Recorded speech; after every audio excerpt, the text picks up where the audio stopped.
January 1945. The Pacific sky burns with the pale gold of dawn. At Kanoya Air Base on Kyushu Island, the frost still clings to the wings of a Mitsubishi A6M0. The young pilot, Lieutenant Saburo Ishikawa, kneels beside his aircraft, head bowed, hands trembling, as the priest's chant fades into the wind. The rising sun flag flutters on his tail, its red circle glowing like a wound against the morning mist. He stands. The engine coughs to life, the metallic shriek echoing across the tarmac. Ground crews salute. One man wipes a tear before turning away. Saburo tightens his gloves, stares at a small photo taped beside his altimeter. A mother, a sister, and a home he will never see again. He takes off. The Zero rises through layers of silver cloud, its shadow disappearing into light. Above 10,000 feet, the sky is empty, pure, endless until he sees them. Silhouettes emerging from the glare, American fighters circling in silent formation. And in that instant, something inside him shatters. He was flying toward glory, but when he saw who was waiting above the clouds, he wept. By late 1944, Japan was a nation standing on the edge of ruin. The empire that had once swept across the Pacific now found itself surrounded, strangled by an enemy whose industrial might seemed limitless. The tide had turned, and slowly, inexorably, since Midway in 1942. Every month brought fresh defeats, new losses, and another stretch of ocean falling under the shadow of the American flag. The capture of the Mariana Islands, Saipan, Tinian, and Guam was the breaking point. From these islands, the U.S. could strike the Japanese homeland itself. The once invincible Imperial Navy, crippled at Leyte Gulf, could no longer defend the empire's outer perimeter. By the autumn of 1944, Japan's proud carriers had been reduced to floating decoys, their decks stripped of aircraft, their crews sacrificed in desperate gambits. Fuel was running out. Aluminum was scarce. Training programs were rushed, incomplete. But the one resource Japan still possessed was belief. Belief in honor, in duty, in the divinity of the emperor. And from that belief, or perhaps from despair, emerged something the world had never seen before. They called them Tokotai, special attack units. The West would remember them by another name. Kamikaze, it began quietly. Small units of volunteer pilots, drawn mostly from the Imperial Navy, offered to crash their aircraft into enemy ships. The first organized attacks came during the Battle of Leyte Gulf in October 1944. On that day, Lieutenant Yukio Seki led his men into history. 5 Zero fighters, each armed with a 250-kilogram bomb, dove straight into the American fleet. One struck the escort carrier St. Lo, igniting a chain of explosions that tore the ship apart. It was the first major warship sunk by a deliberate suicide attack. News of the success electrified Tokyo. For a moment, it seemed Japan had found a new weapon, one that required no advanced technology, no vast factories, only faith and sacrifice.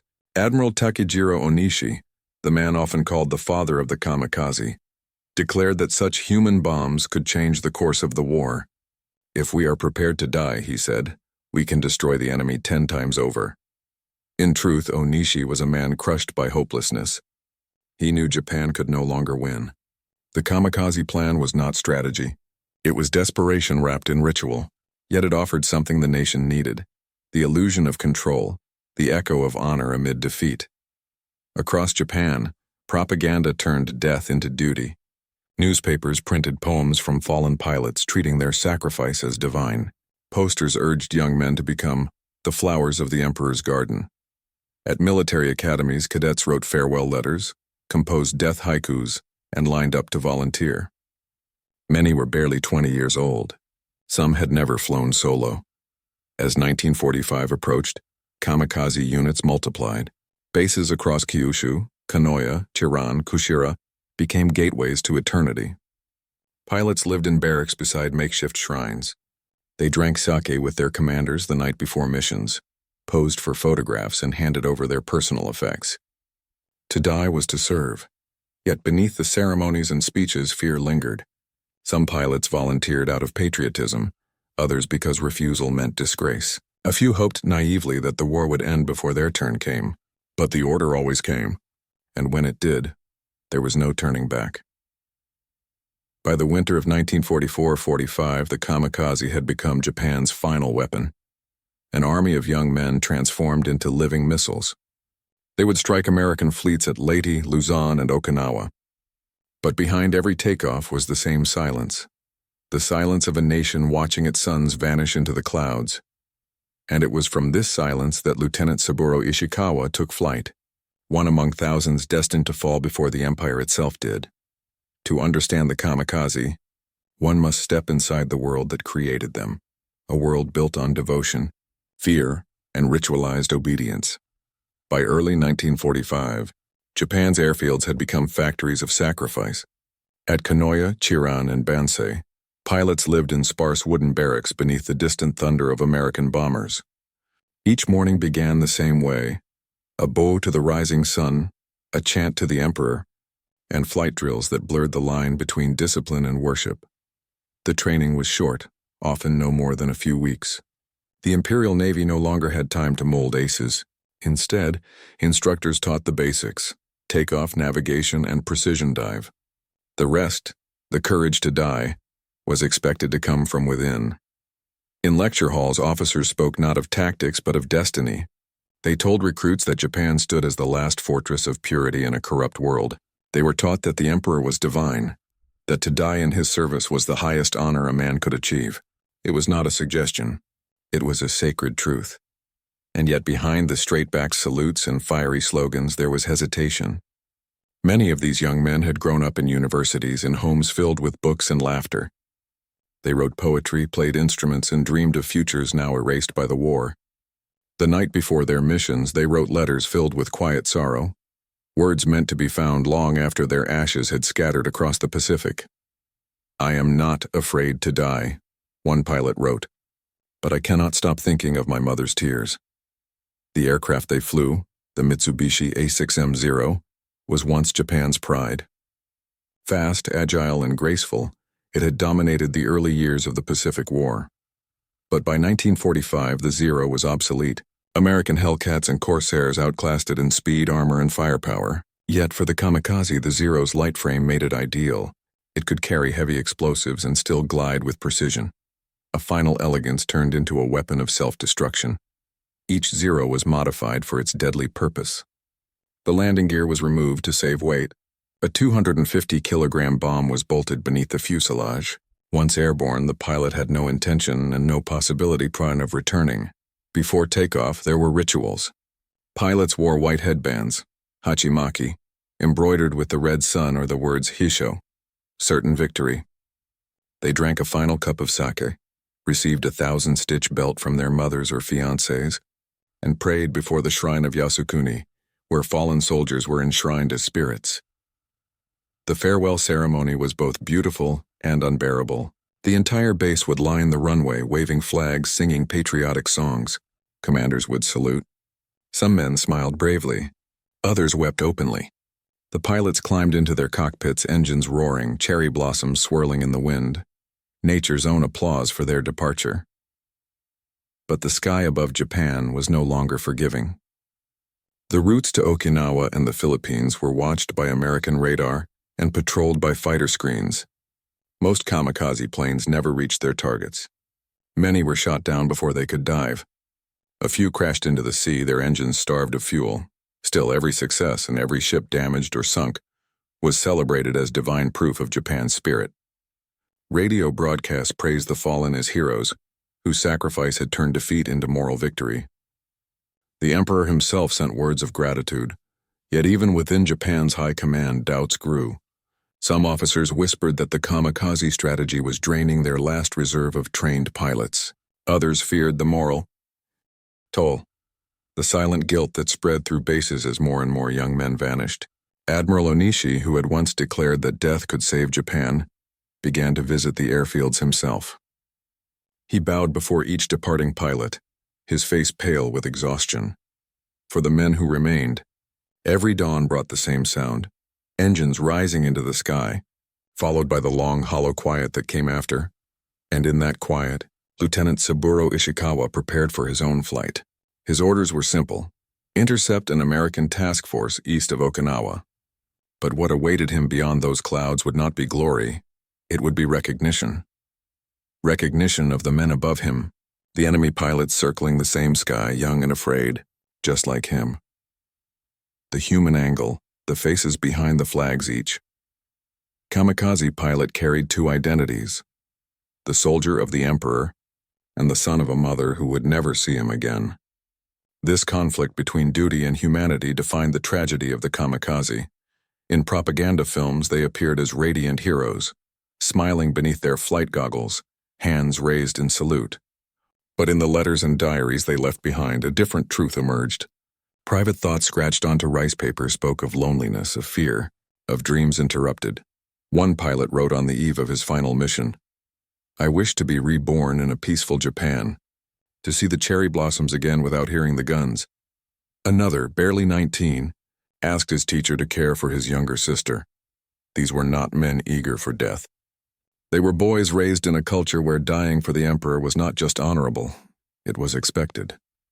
From childhood they had been taught that surrender was shame, that the soul of Japan was eternal only if its sons were willing to burn for it. At the barracks, laughter still existed. They sang, played cards, and exchanged jokes about the afterlife. They were trying, in the only way they knew, to keep themselves human before they became symbols. Some pilots carried mementos, a photograph, a letter, a charm from a loved one.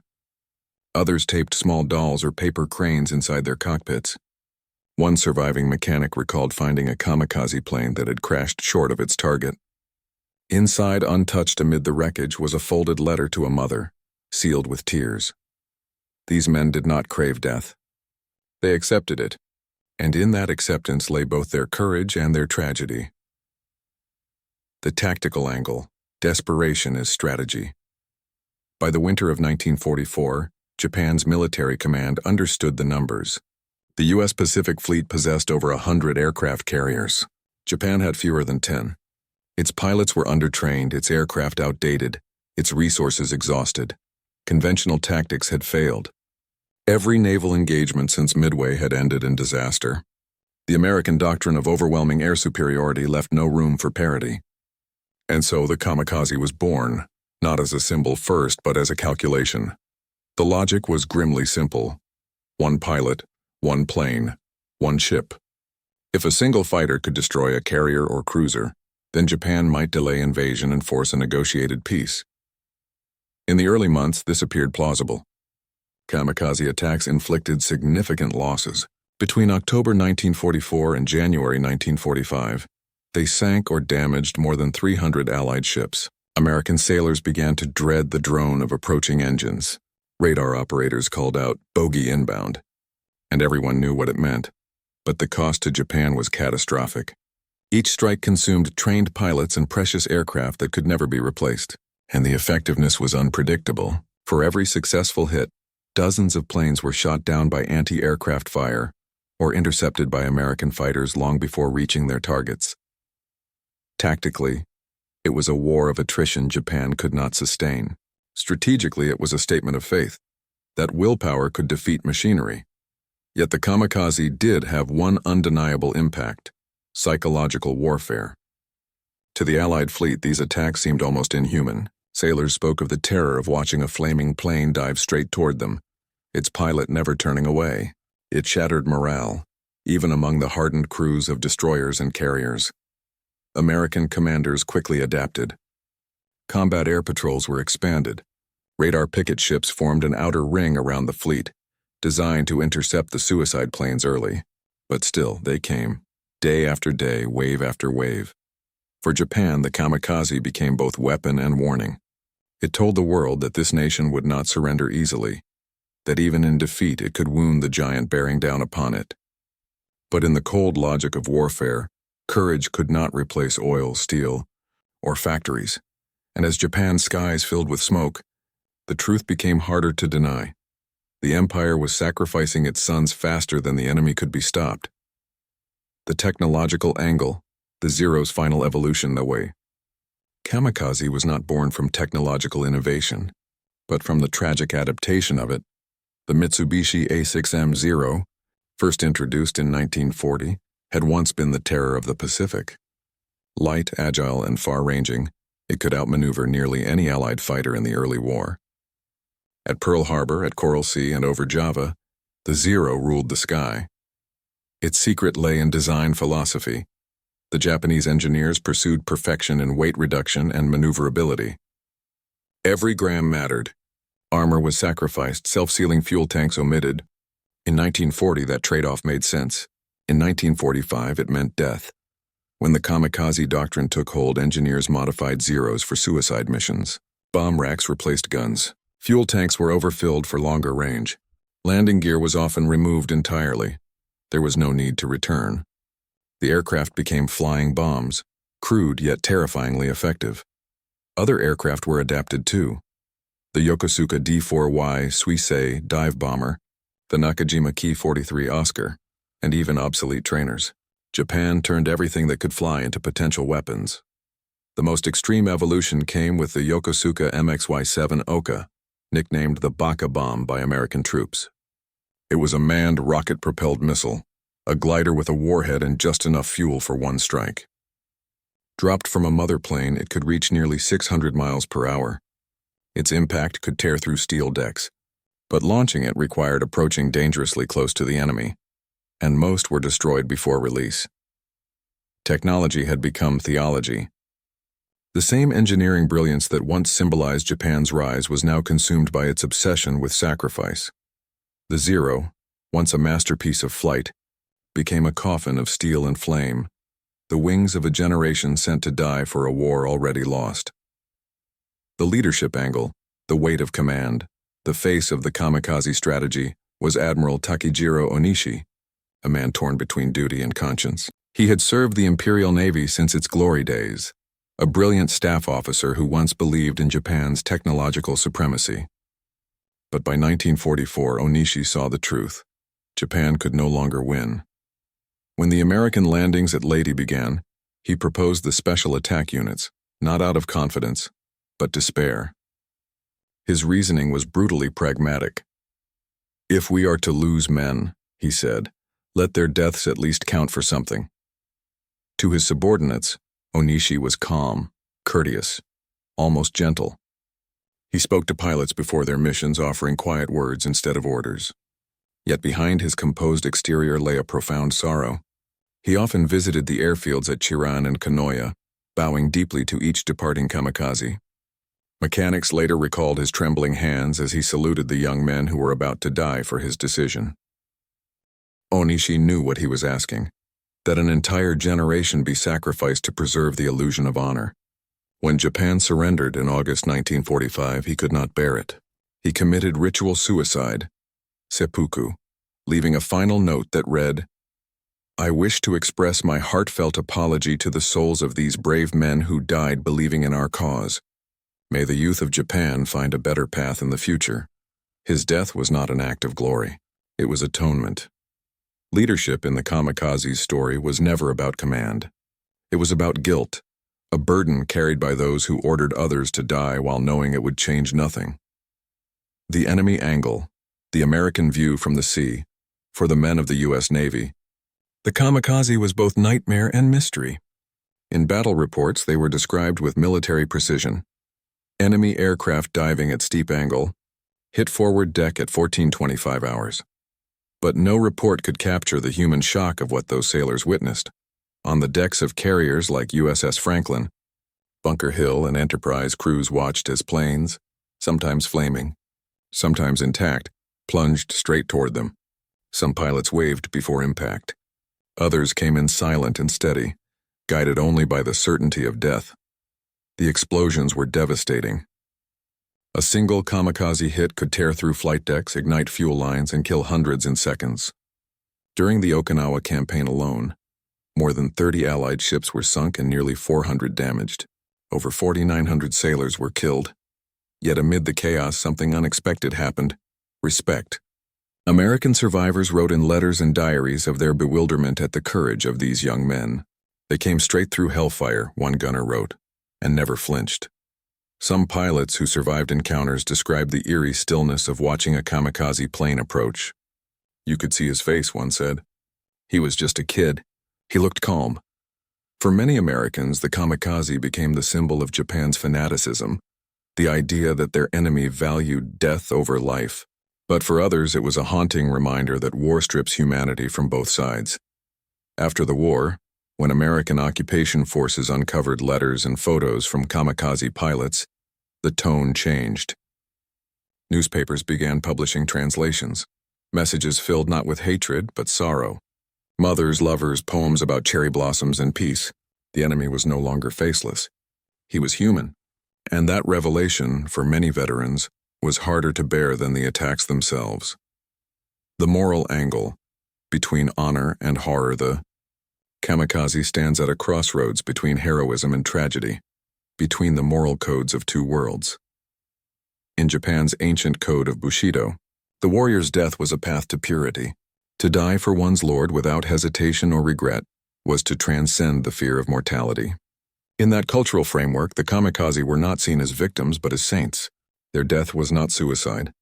It was sacrifice, yet to the rest of the world the act was incomprehensible. Western ethics rooted in the sanctity of life saw suicide as the ultimate negation of morality. To crash one's plane deliberately into an enemy ship was viewed as both madness and moral collapse. The truth lies somewhere in between. The kamikaze were not mindless zealots. They were men shaped by a society that demanded obedience, raised under a system that merged nationalism with spiritual devotion. Their choices were not free. They were sculpted by expectation, fear, and faith.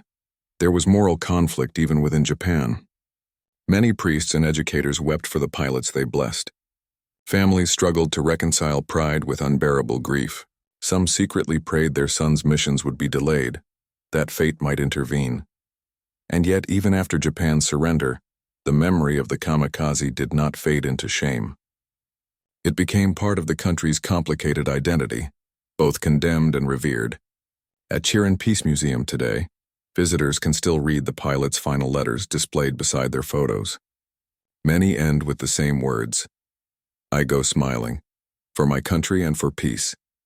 It is difficult to judge men who lived in a world collapsing around them. Perhaps, as one historian wrote, the kamikaze were not choosing death, they were escaping a life where death was the only remaining form of control, and within that paradox between honor and horror, the skies over Japan filled with ghosts. April. Chiri, the Battle of Okinawa, the largest amphibious invasion of the Pacific War, and it had begun. From the skies over Kyushu, the kamikaze launched in waves. They called it kikusui, floating chrysanthemums. 10 great operations that would hurl nearly 2,000 planes at the American fleet surrounding Okinawa. Lieutenant Saburo, Ishikawa's turn came on the third wave. His orders were clear. Locate the American carrier group east of the Kurama Islands and dive straight into the heart of it. He carried a single 250-kilogram bomb, fused to detonate upon impact, fuel for one direction only. At dawn, the airfield was a blur of activity. Mechanics tightened bolts with numb hands. Officers bowed low, murmuring blessings. Ishikawa tied his hachimaki, the white headband of certain victories, around his forehead. He smiled faintly for the photographer. The camera clicked once. That image would be printed in Tokyo newspapers days later, captioned, "Hero of the Empire." But the man behind the smile was not thinking of glory. He was thinking of his mother. Her small garden in Fukuoka, the smell of persimmon trees after rain. He had promised her he would come home after the war. Now he was preparing to become the war's ending instead.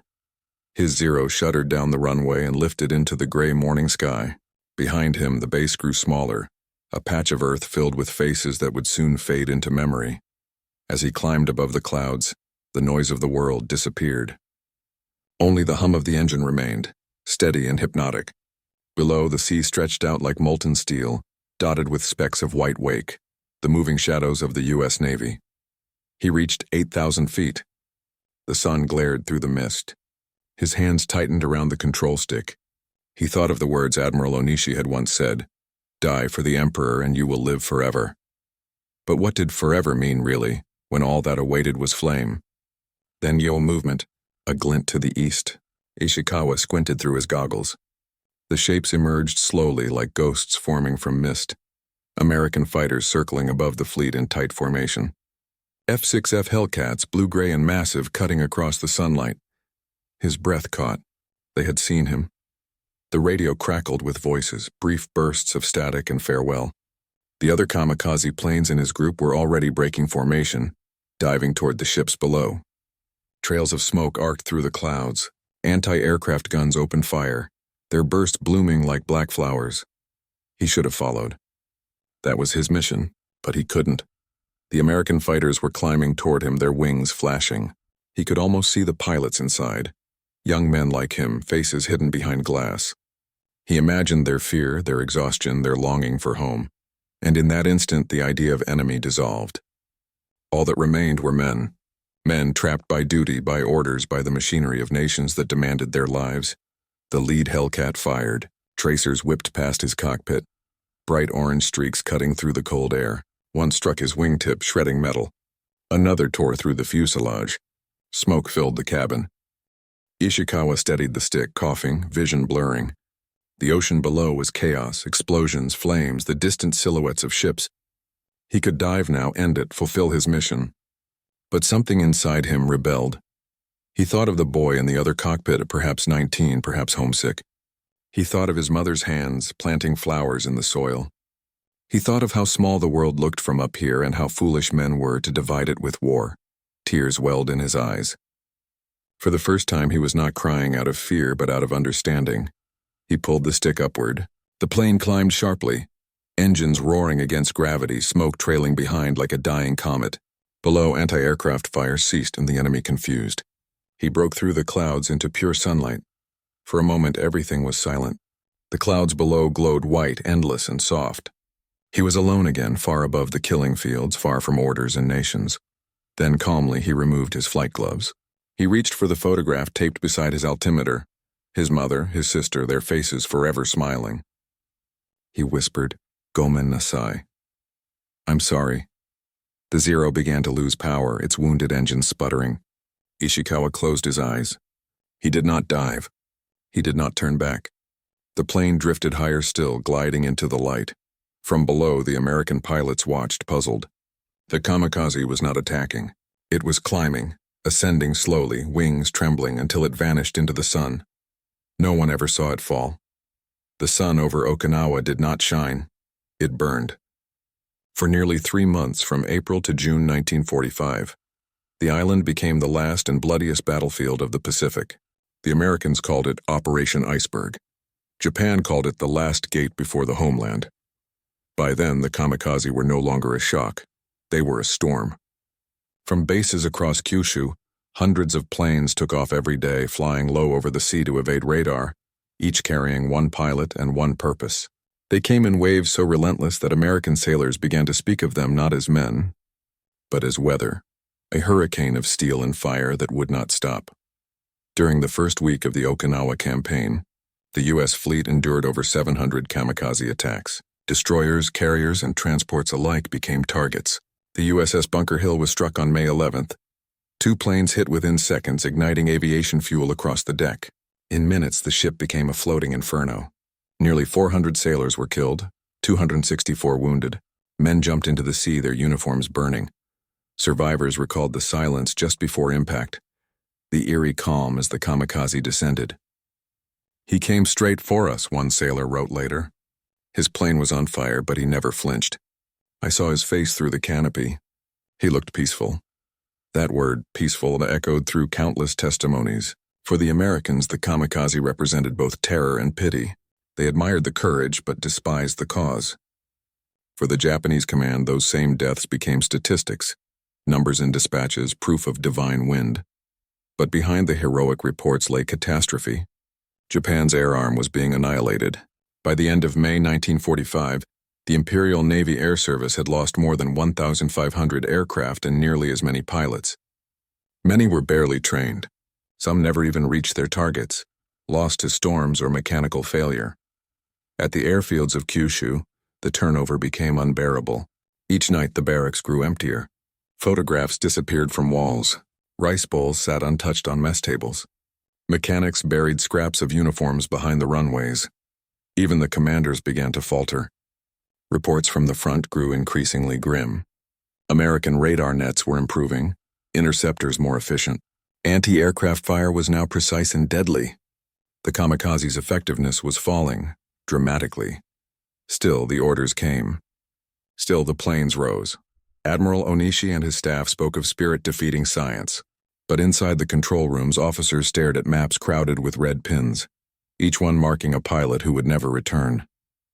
The war's arithmetic no longer made sense, yet no one dared stop it. For many kamikaze, their final letters betrayed a growing realization that their sacrifice would not save Japan. They wrote not of victory but of resignation. "The sky is too wide," one pilot wrote. "I do not think our deaths will fill it." On Okinawa, American troops advancing inland faced a different kind of horror. Mass civilian suicides, entire families leaping from cliffs rather than surrender. Propaganda had told them that Americans were monsters. The same poison that had created the kamikaze now consumed the innocent. Above the island, the last kamikaze missions flew through chaos. Their targets were ships anchored offshore, support vessels, troop transports, anything that moved. On April 6, nearly 350 kamikaze launched in a single day. It was the largest suicide attack in history. And yet, even amid that inferno, stories like Saburo Ishikawa's persisted.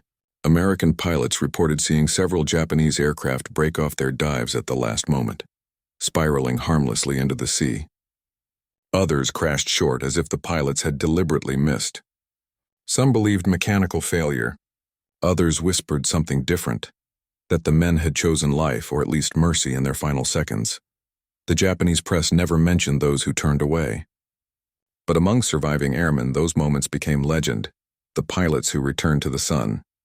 By June 1945, the kamikaze waves were exhausted. The last great Kikusui operation ended in failure. The skies over Okinawa fell silent, broken only by the buzz of American patrol planes.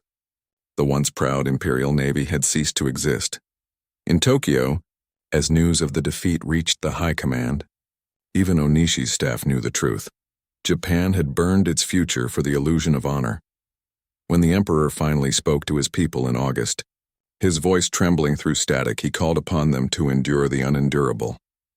The divine wind had blown itself out. And yet, for those who had flown into it, for the men who vanished above the sea, their legacy would drift for decades, haunting a nation that could not decide whether to mourn them or revere them. The summer of 1945 arrived like a ghost over Japan. Cities lay in ruins from months of relentless bombing. Tokyo, once the beating heart of an empire, had become a skeleton of ash and twisted metal. The kamikaze bases at Kanoya, Chiran, and Kushira stood silent, their barracks empty, the airstrips littered with the remains of planes that never took flight. The war was over, though few yet dared to speak the word. On August 15th, the voice of Emperor Hirohito, soft, unfamiliar, divine, echoed across a stunned nation. "We have decided," he said, "to pave the way for a great peace." For the first time in history, the people of Japan heard their emperor as a man, not a god. And for many who had sent sons into the sky, that realization broke something deep within. In villages across Kyushu, mothers waited by gates that would never open. At Chiran, young women who had served as base attendants, offering flowers and farewell songs to departing pilots, wept as the surrender was announced. They had watched hundreds of men vanish into the horizon. Now they were told it had all been for nothing. In the first months after the surrender, American occupation forces uncovered hundreds of farewell letters from kamikaze pilots. They were found in trunks hidden under floorboards tucked behind photographs. The tone of those letters shocked the West. They were not full of hatred, not full of fanaticism, but of tenderness, longing, and grief. One letter, written by a 21-year-old pilot named Ensign Fujio Hayashi, read, "Mother, I fly tomorrow. I am grateful for the 21 years you have given me. I only hope that the cherry trees will bloom again over our home."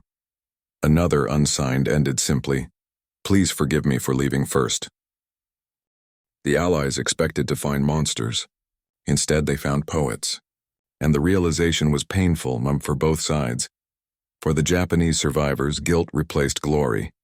Many who had trained as kamikaze but never flown, spared by the war's sudden end, lived in quiet shame. They avoided conversation, changed their names, or fled to rural towns. The nation had celebrated their readiness to die. No one had prepared them to live. The commanders fared no better. Admiral Onishi, the architect of the kamikaze, could not escape his conscience.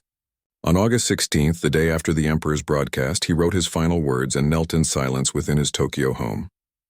He drove his blade into his abdomen, a deliberate, ancient act of atonement. It took 15 hours for him to die. He refused medical aid. His last message was to the spirits of the pilots he had sent to their deaths. I am deeply ashamed. I pray that their sacrifices will lead to the rebirth of Japan. His death marked the symbolic end of the kamikaze era, a final ritual for a nation learning how to live again. In the months that followed, American officers visited the abandoned bases. At Kanoya, they found shrines filled with photographs, paper cranes, and messages to fallen comrades. One soldier described the scene in his journal. There was no hatred here, only sadness. It felt like walking through a church built for ghosts. For many Americans who had fought in the Pacific, the discovery changed everything. The faceless enemy they had feared was now humanized, a reflection of themselves. Letters from sailors and airmen began to circulate through newspapers back home, speaking of the kamikaze not as demons but as victims of a cruel system. In one letter, a gunner from the USS Laffey wrote, "I'll never forget the face of the one who hit us. He was calm. Maybe he didn't want to kill us. Maybe he just didn't have a choice. It was an idea too. Painful for many to accept, and that courage and tragedy could coexist on both sides of war. Empire that had demanded divine sacrifice now lay, prostrate before its conquerors. The rising sun flag was lowered from the Navy's headquarters. Japan's future would be built not on glory but on survival. Yet even in surrender, the memory of the kamikaze lingered, in photographs, in graves, in the eyes of mothers who still looked toward the sea at sunset, waiting for planes that would never return. Out of that silence and that vast national mourning would rise the question that defined Japan's post-war soul. Were the kamikaze heroes or victims?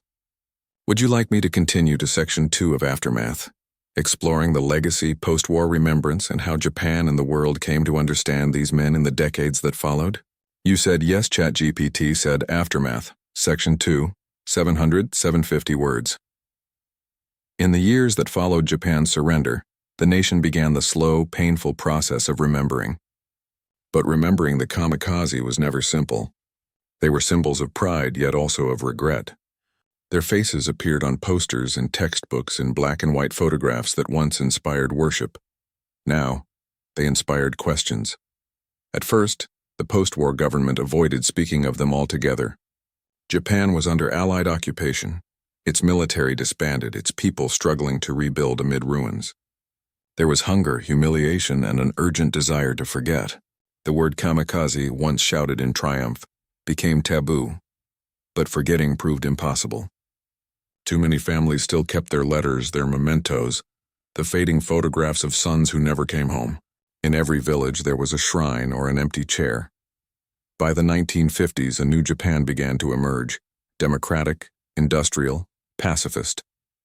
The world called it the economic miracle. Yet beneath the prosperity, the ghosts of the old war stirred.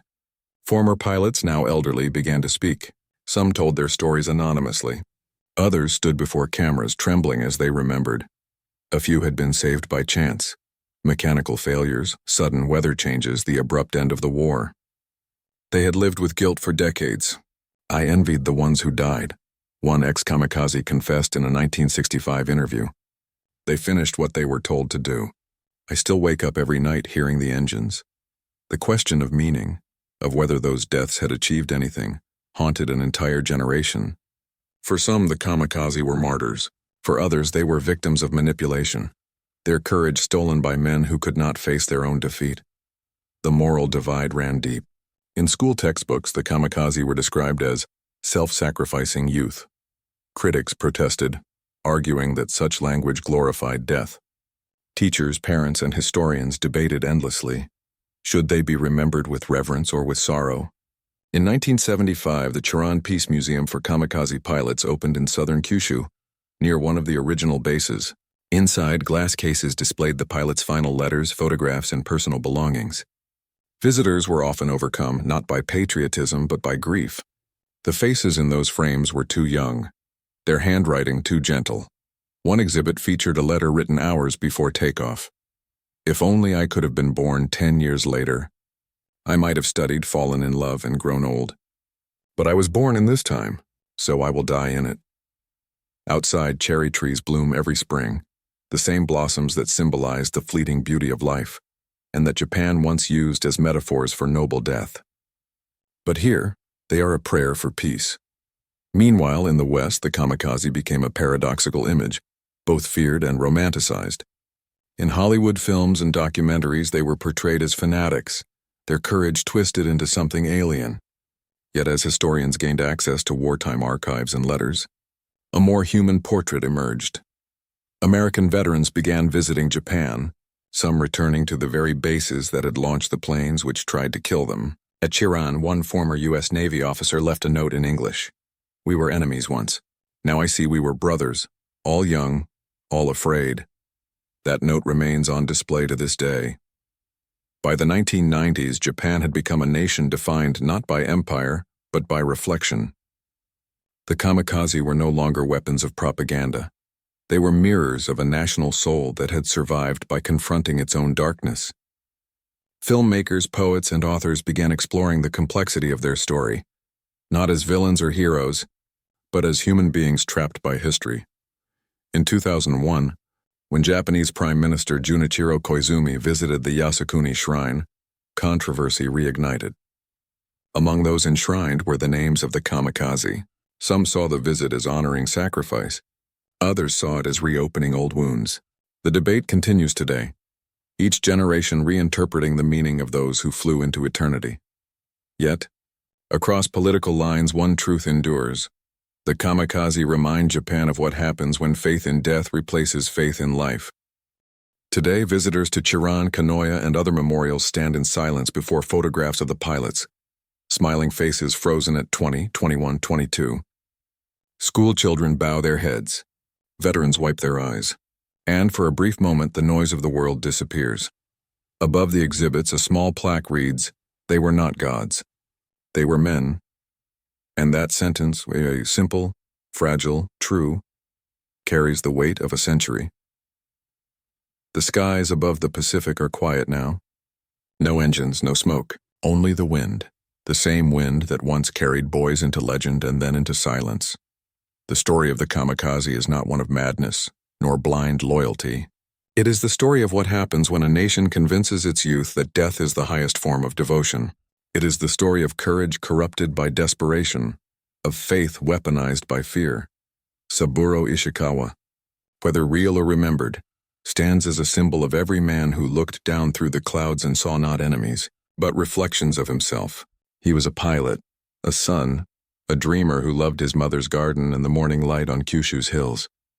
His tears above the clouds were not weakness. They were the last act of humanity in a world that had forgotten what humanity meant. For Japan, the kamikaze became a mirror, a reckoning with the myth of purity through death. For the world, they became a warning that even noble ideals, if unmoored from compassion, can lead to tragedy. In the decades since, Japan has rebuilt not as a nation of warriors, but of peace, a quiet defiance that honors the fallen not by imitating them, but by refusing ever to repeat their path. The cherry blossoms still fall each spring, delicate and brief, as if reminding those who walk beneath them that beauty lies not in dying for a cause, but in living to cherish one. The American sailors who once looked up in fear, and the Japanese pilots who once looked down in resolve, both were young, both believed they were right, and both were swallowed by the same sky. History remembers their clash, but it should also remember their sameness, because somewhere, above the clouds beyond the reach of nations and wars, there is a quiet place where all soldiers finally understand that glory fades, that duty ends, and that only peace remains.